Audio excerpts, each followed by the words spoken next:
PFC spiritual ప్రేక్షకులకు స్వాగతం. ఈ వారం రాశిఫలాలు పరిశీలిద్దాం. మాణిక్య వీణాం ఉపలాలయంతీం మదాలసాం మంజుల వాగ్విలాసాం మాహేంద్ర నీలద్యుతి కోమలాంగీం మతంగకన్యాం మనసా స్మరామి. ఓం శ్రీ సరస్వతీ దేవ్యై నమః. శ్రీ రాధాకృష్ణాభ్యాం నమః. ముందుగా మనకి ఈ యొక్క వారంలో చతుర్గ్రహ కూటమి నడుస్తుంది. మకర రాశిలో మనకి రవి, కుజ, బుధ, శుక్రగ్రహాలు ఉన్నాయి. అలాగే రాహువు కుంభరాశి, మీనరాశిలో శని, కేతువు సింహరాశి, గురుడు మిథున రాశి. ఈ విధంగా గ్రహస్థితి ఉంది. మరి మకర రాశిలో 4 గ్రహాలు ఉన్నాయి కాబట్టి ఈ యొక్క వారంలో చెప్పబోయేటటువంటి ఫలితాలన్నీ కూడా ఈ యొక్క చతుర్గ్రహ కూటమిలో వల్ల ఏర్పడినటువంటి యొక్క ఫలితాలు, అవి శుభాలైనా అశుభాలైనా వాటి యొక్క ప్రభావం ఈ 12 రాశుల వారి మీద పడుతుంది, ద్వాదశ రాశుల వారి మీద.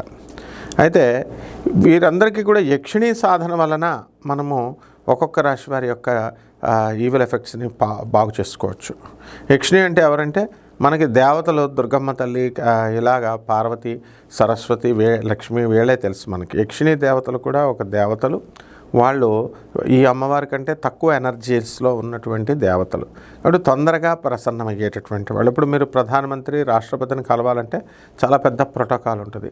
వాళ్ళే దుర్గాదేవత, లక్ష్మీ, సరస్వతి అనమాట. అదే మీరు చిన్నోళ్ళని కలవాలనుకో, ఏ అటెండర్ని, క్లర్క్ని కలవాలంటే ఇమ్మీడియట్గా కలుసుకుంటారు. అంటే వాళ్ళే యక్షిణీ దేవతలు, గంధర్వ, కిన్నెర, కింపురుష, ఈ యొక్క అప్సరస్సులు అందరూ కూడా. కాబట్టి యక్షిణీ సాధన చేసుకోండి. మీకు ఈ 12 రాశుల వారికి కూడా ఏ విధంగా బయటపడతారో మీరు ఒక్కొక్క రాశి వారిగా చెప్తాను.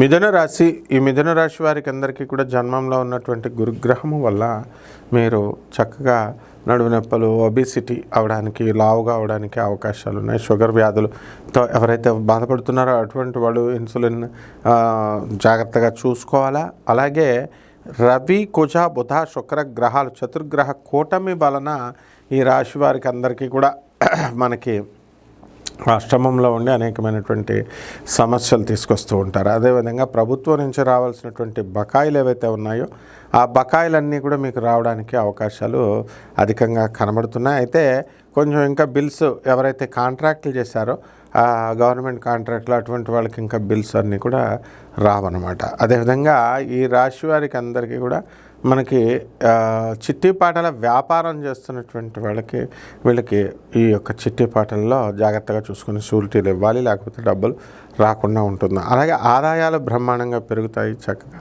దూరపు ప్రయాణాలు నుంచి చేసి బడలిక తీరకుండానే మళ్ళీ ఈ వారంలో మీరందరూ కూడా దూర ప్రయాణాలకు వెళ్ళేటటువంటి అవకాశాలు ఉన్నాయి. మీ బంధువుల్లో జరిగేటటువంటి శుభకార్యాలకి మీరు అటెండ్ అవ్వడం కాకుండా మీరు ధన సహాయం కూడా చేయాల్సినటువంటి పరిస్థితులు, మీకు ఇష్టం ఉన్నా ఇష్టం లేకపోయినా మీరు చేయాల్సిన పరిస్థితి ఏర్పడుతుంది. అదేవిధంగా బంధువుల నుంచి సహకారం కూడా మీకు అందరికీ కూడా లభిస్తుంది. ఈ విధంగా కొత్తగా ఉద్యోగాల కోసం రాసినటువంటి వాళ్ళు ఎవరైతే ఉన్నారో విద్యార్థులు, వాళ్ళకి ఉద్యోగాలు రావడానికి అవకాశాలు ఉన్నాయి.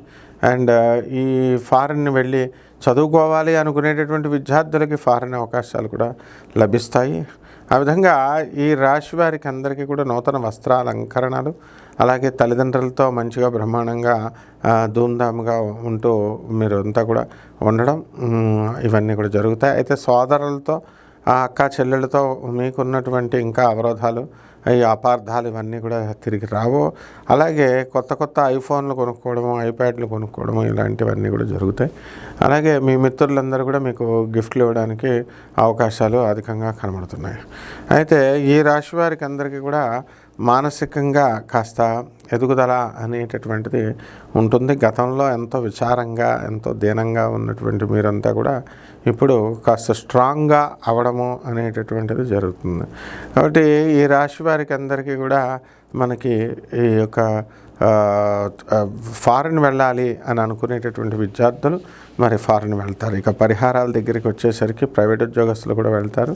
యక్షిణీ సాధన ద్వారా మీకు ధనయక్షిణీ సాధన ద్వారా మీరు బ్రహ్మాండంగా మీకు మీ జీవితాలను చక్కదిద్దుకోవచ్చు. అదేవిధంగా ఈ యొక్క మిథున రాశి వారికి రవి టోటల్ ఫెయిల్ అయ్యాడు కాబట్టి రవి జపం చేసుకోండి, రవి స్తోత్రాలు చదవండి.